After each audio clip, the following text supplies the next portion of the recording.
Ja jadę na turniej, ja wiem, że mogę ten turniej wygrać, no bo przecież grałam z tą dziewczyną, wygrałam z nią, prawda? Więc z perspektywy zawodniczek myślę, że In the world of professional tennis, momentum is everything. One good run can launch a career. One strong match can inspire it. Looking for another break of serve to close this out. Injured, underestimated, but completely unstoppable. What looked like a routine tennis match has now exploded into one of the most jaw-dropping revelations of the early season. A dominant victory hid a painful truth, and it took a shocking confession from the defeated opponent to expose what really happened. What is up, Champions Tennis X family? Welcome back to the channel. And before we dive into the absolute storm that just shook the tennis world, we need to pause for a moment and speak from the heart. We have officially crossed 3,000 subscribers, 3,000 passionate tennis lovers who chose to be part of this growing family. That number represents more than clicks or statistics. It represents conversations, debates, shared excitement, and a deep love for this sport. Every single one of you matters, and together we are building something special. This is not just a channel. This is a place where tennis is a lifestyle, a mindset, and a shared passion. If you're new here, welcome. Buckle up, because the story you're about to hear is nothing short of unbelievable. The setting is the ASB Classic in Auckland, New Zealand, a tournament that usually eases fans into the season with solid matchups and early storylines. On paper, this was supposed to be just another quarterfinal. Nothing extraordinary. The scoreboard showed a clean, dominant straight sets win. End of story. Or so everyone thought. Because behind that scoreboard, behind the smiles and fist pumps, something far more dramatic was happening. Something nobody inside the stadium, nobody watching on television, and nobody following the tour could have predicted. This is a story about hidden pain, extreme mental toughness, and a level of competitive courage that separates good players from future champions. The match featured Magda Linette, a seasoned Polish veteran, facing off against the rising Filipino sensation Alex Eala. The final score read 6-3, 6-2 in favor of Eala. Simple, clean, convincing. The narrative seemed obvious. The young star was on fire, the veteran couldn't keep up, and the next generation marched forward. Case closed. Except it wasn't closed at all. Everything changed after the match. During her post-match press conference, Magda Linette made a revelation that instantly flipped the entire narrative on its head. In a moment of unexpected honesty, she admitted that what fans saw on court was not the full story. Not even close. Linette revealed that during their practice session just before the quarterfinal, she witnessed something deeply concerning. Alex Eala was injured, and not slightly uncomfortable, not dealing with minor soreness. According to Linette, Eala was in visible and significant pain. This wasn't tape on the knee or a precautionary wrap. Linette described seeing a player who was clearly struggling physically during warm-up. She watched her move gingerly. She saw the discomfort. She recognized the signs immediately,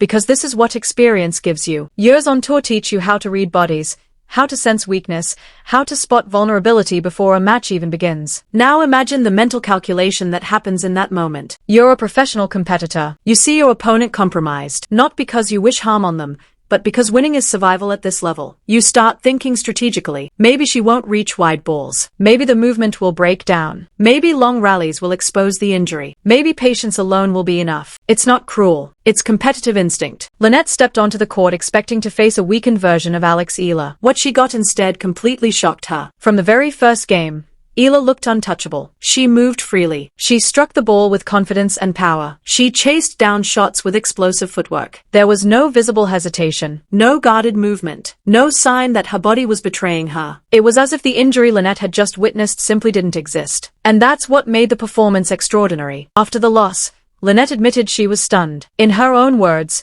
she said she never imagined Eala could play at such a high level given what she had seen in practice. Let that sink in. A veteran who has faced elite competition her entire career openly confessed disbelief at what the 20-year-old managed to do. This wasn't survival tennis. This wasn't grinding through pain at half capacity. This was elite level, dominant tennis played while carrying an injury serious enough to be noticed by an experienced opponent. That changes everything. This is the kind of mental strength that defines champions. We've seen it before in the legends of the sport. Rafael Nadal winning Grand Slams while numbing his foot. Novak Djokovic capturing titles with torn muscles. Serena Williams pushing through physical adversity again and again. What separates these players isn't just talent. It's their ability to compartmentalize pain, to refuse to let discomfort dictate performance, to perform at their best when their bodies are screaming at them to stop. At just 20 years old, Alex Eala showed she possesses that same rare quality. She didn't advertise the injury. She didn't seek sympathy. She didn't adjust her body language to signal weakness. Instead, she masked it completely. She played poker with her opponent, and one of the most experienced players on tour bought the bluff entirely. But what makes this story even more powerful is what happened next. Magda Linette didn't share this revelation to excuse her loss. There was no bitterness, no deflection. Instead, her comments were filled with respect and admiration. In fact, she went a step further that stunned fans worldwide. Linette revealed that she personally invited Eala to meet off-court. Not for a rematch, not for publicity, but for a private conversation, coffee or dinner. Two professionals talking as equals. And then came the most telling line of all. Linette said she wants to learn from Eala, a veteran with years of tour experience, a Grand Slam semifinalist, openly admitting she wants to understand the mental strength of a 20-year-old who just defeated her. That speaks volumes. It tells you everything you need to know about the impression Eala left on her opponent. Even more remarkable, Eala accepted the invitation almost immediately. Reports say Linette was genuinely delighted. This moment reminded fans of something often forgotten in professional sports. Beneath the rankings, the pressure, and the competition, there is respect. There is mentorship. There is a shared understanding between athletes who know exactly what it takes to step on court and fight. And with that new context, everything about that quarterfinal suddenly looks different. Now that we understand what was happening beneath the surface, we need to rewind and rewatch that quarterfinal with new eyes, because every rally, every sprint, and every winner suddenly carries far more weight. What once looked like a routine victory now stands as a remarkable act of defiance against physical limitation. Alex Eala wasn't just winning points. She was actively refusing to let pain control the outcome of her match. Magda Linette is not an easy opponent under normal circumstances. Anyone who follows the tour knows exactly what kind of challenge she presents. She is one of the most consistent counterpunchers in women's tennis. She thrives on long rallies, absorbs pace effortlessly, and forces her opponents to hit multiple quality shots just to win a single point. She doesn't panic. She doesn't give free errors. She waits for impatience and feeds on it. For a player dealing with any kind of injury, Linette is arguably the worst possible matchup. Her entire game is designed to test endurance, movement, and patience. She stretches points until legs feel heavy and lungs burn. She makes you run corner to corner and asks your body uncomfortable questions over and over again. If there was ever a player who could expose a physical issue, it would be Magda Linette. And yet, Alex Eala came into that match with a game plan that bordered on brilliance. Instead of trying to protect her body by playing cautiously, she did the exact opposite. She played aggressive, first-strike tennis. From the opening games, she took the ball early, stepping inside the baseline and robbing Linette of time. She didn't allow the Polish veteran to settle into defensive patterns or dictate with depth and consistency. Eala attacked returns, redirected pace, and forced Linette onto the back foot immediately. Her left-handed forehand was the centerpiece of the strategy. She used it not just for power, but for placement. Heavy cross-court angles pushed Linette wide, while sharp down-the-line shots kept her guessing. By controlling the geometry of the court, Eala shortened rallies without resorting to reckless shot-making. This wasn't desperation tennis. This was calculated aggression. If Eala was in pain, and we now know she was, she made a conscious decision not to play like someone who was hurt. She refused to retreat. She refused to grind defensively. Instead, she chose to dictate, knowing that the longer the rallies went, the more her body might be tested. The result was a performance that felt authoritative and confident, not fragile or reactive. There were moments, especially in the second set, when Linette tried to change the momentum. She deliberately extended points, sending looping balls deep to the corners, probing movement, waiting for signs of hesitation. Any slight delay, any protective step, any grimace could have been exploited. But it never came. Eala moved with light, explosive footwork. Her recovery steps were sharp. Her balance remained steady even when stretched wide. There was no visible limp, no guarded sprinting, no subtle tells that something was wrong. It was competitive deception at the highest level, the kind that only works when paired with absolute mental focus. Adrenaline played its part, no doubt. In moments like these, pain can be pushed into the background by sheer intensity. But adrenaline alone doesn't explain the consistency. It doesn't explain the shot selection. It doesn't explain the calm execution under pressure. This was preparation meeting opportunity,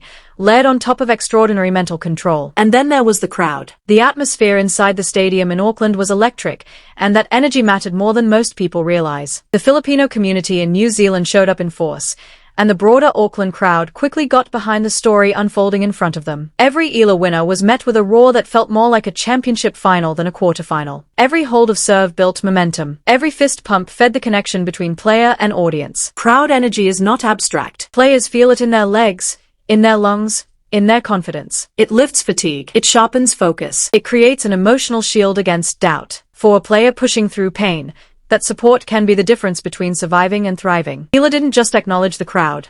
She fed off it. You could see it in her posture, her reactions, her refusal to back down. The final scoreline, 6-3, 6-2, tells a story of dominance. But knowing what we know now, it tells a much deeper story. It speaks of a young athlete who refused to accept limitations placed on her by circumstance. It's the story of a player who decided that pain would not dictate her destiny and then backed that decision with world-class execution. But in professional tennis, there is no time to dwell on what you've already accomplished. The reward for that heroic quarterfinal performance is not rest. It's another challenge, and this one may be even more demanding. Waiting in the semifinals is Wang Xinyu, the number 7 seed in the tournament. The matchup instantly caught the attention of tennis fans because it represents a fascinating clash of styles, momentum, and physical realities. On one side, you have Eala, riding the wave of confidence and emotional energy that comes from defying expectations. On the other, you have Wang, a powerful hitter with a game designed to overwhelm opponents with pace. Eala arrives at the semifinal playing arguably the best tennis of her professional career. In her last 2 matches combined, she has dropped only 7 games total. That's not just winning. That's imposing yourself. Her confidence is visibly growing with every match. Her tactical clarity is sharp. Her mental edge has already been tested and proven. The only lingering question is physical recovery. Whatever injury Linette witnessed remains an unknown variable. Wang Xinyu, meanwhile, comes into the semifinal under very different circumstances. Her quarterfinal ended early when her opponent, Francesca Jones, was forced to retire due to a thigh injury. While unfortunate, it means Wang enters the semifinal relatively fresh. She hasn't had to grind through extended rallies or drain her physical reserves. From a purely physical standpoint, that could be a significant advantage. Stylistically, the contrast is stark. Eala thrives on variation, angles, spin, and timing. She constructs points like a chess player, constantly adjusting patterns and exploiting space. Wang, by contrast, plays with direct power. She hits flat, penetrating shots that rush opponents and take time away. When Wang is locked in, the ball skids through the court so quickly that defenders barely have time to react. This is where the semifinal becomes truly fascinating. If rallies stay short and Wang controls the baseline, Eala's injury, if still present, could become a factor. Power hitters force reactive movement, sudden direction changes, and explosive defense. If, however, Eala can disrupt rhythm, change pace, and use her lefty angles to pull Wang out of position, she can neutralize that power and turn the match into a tactical battle. There is also the psychological layer. Wang has faced criticism for struggling to break through at the semifinal stage on hard courts. That barrier exists whether players admit it or not. Meanwhile, Eala is playing with house money, carrying momentum, crowd support, and a reputation that has already grown after the Linette revelation. Saturday, January 10th, is shaping up to be more than just a semifinal. It's a test of resilience versus power, strategy versus force, youthful fearlessness versus physical freshness. And at the center of it all is a 20-year-old who has already proven that pain is not enough to stop her. So this is where everything comes together, Champions Tennis X family. This semifinal is no longer just about rankings, seeding, or who hits the ball harder. It has become a living, breathing story about identity, belief, and the moment when a young player decides who she truly is under pressure. Saturday, January 10th, is not just another match on the schedule. It is a defining chapter in the early career of Alex Eala and a crucial test for Wang Xinyu. For Eala, the question is not talent. That has already been answered. It is not confidence either, because she is overflowing with it. The real question is sustainability. Can she summon the same mental clarity and competitive fire one more time? Can she manage her body intelligently without letting it dictate her tactics? The mark of elite players is not just performing through pain once, but finding ways to adapt, endure, and still impose their game when the physical margin gets thinner. Against Wang, the demands will be different. This will not be a match where Eala can rely solely on rhythm and flow. Wang's power disrupts timing. Her flat ground strokes rush preparation and punish hesitation. She takes the ball early and forces opponents to defend from uncomfortable positions. If Eala allows Wang to settle into her preferred patterns, the match could tilt quickly. That means Eala must lean into what has brought her this far. Variety, court awareness, tactical intelligence. She must continue to take time away, not by overhitting, but by positioning and anticipation. She must use angles to stretch Wang laterally, forcing her to hit on the run rather than from a planted stance. Drop shots, changes in height, spins that pull Wang forward and then push her back, these are not luxury options. They are necessities. But perhaps the most important weapon Eala brings into this semifinal cannot be measured in forehands or winners. It is belief. Belief forged in pain. Belief strengthened by respect from a veteran who saw her vulnerability and still walked away in awe. When Magda Linette said she wanted to learn from Eala, she validated something far bigger than a single result. She acknowledged a mindset that cannot be coached easily. And this is where the crowd becomes more than background noise. Auckland has already shown that it is fully invested in this story. The energy inside the stadium is no longer neutral. Every point Eala wins feels personal to the audience. That support can be overwhelming for an opponent, especially one who thrives on rhythm and control. Wang will need emotional discipline to block out the noise, stay centered, and trust her game. If frustration creeps in, the crowd will sense it instantly. At the same time, pressure cuts both ways. As expectations rise, Eala must guard against emotional overreach. She cannot play the match in her head before it starts. She cannot let the narrative weigh her down. Champions learn how to stay present, point by point, regardless of the stakes. This semifinal is a chance to demonstrate that maturity. There is also the unresolved mystery of the injury itself. Will it flare up? Will fatigue expose it? Or will adrenaline once again carry Eala beyond physical limits? Tennis history is filled with moments where bodies hold together just long enough to produce something magical. But it is also filled with reminders that recovery matters. How Eala manages her movement, her shot selection, and her emotional pacing will be critical. For Wang, this match represents opportunity. She has the power to end the story abruptly if she plays clean, aggressive tennis. She has freshness on her side. She has experience at this level. What she must overcome is the invisible weight of expectation and the noise surrounding her opponent. If she embraces the challenge instead of resisting it, she can flip the script. That is what makes this matchup so compelling. There is no clear villain, no obvious favorite. Just two athletes standing at very different points in their journeys, colliding at the same moment in time. And this brings us back to why we love this sport. Tennis, at its core, is brutally honest. There is no clock to run out, no teammate to hide behind, no timeout to escape pressure. It is just you, your opponent, your body, and your mind. Matches like this remind us that the scoreboard only tells part of the story. The real battles are often invisible. Alex Eala has already won something bigger than a quarterfinal. She has earned respect. She has announced herself as more than a prospect. She has shown that when things are not perfect, she does not fold. She adapts. That quality cannot be taught easily, and it cannot be faked. So now, Champions Tennis X family, it's your turn to weigh in. Who are you backing in this semifinal? Do you believe Eala's grit, tactical variety, and crowd support will be enough to overcome Wang's raw power and physical freshness? Or do you think Wang's baseline aggression will finally crack the armor and bring this incredible run to an end? What did you think of Magda Linette's gesture? In a sport often driven by ego and self-preservation, was this the classiest moment of the young season? Does it signal a changing culture on tour, where respect and mentorship matter just as much as rankings? Drop your predictions in the comments. Engage with each other. Debate respectfully. This community exists because of those conversations. We are not just consuming tennis, we are analyzing it, feeling it, and living it together. And if this deep dive brought you value, if you appreciate storytelling that goes beyond the surface, make sure you hit that like button. It truly helps this channel reach more fans who are looking for exactly this kind of content. If you haven't subscribed yet, now is the time. Turn on notifications so you don't miss our full breakdown of the semifinal, no matter how it ends. We will be here after the match with analysis, insight, and context. Because wins fade, losses hurt, but stories like this endure. Thank you again for being part of the Champions Tennis X family. 3,000 strong and growing. The journey is just beginning. The semifinal is almost here. The tension is real. The stakes are high.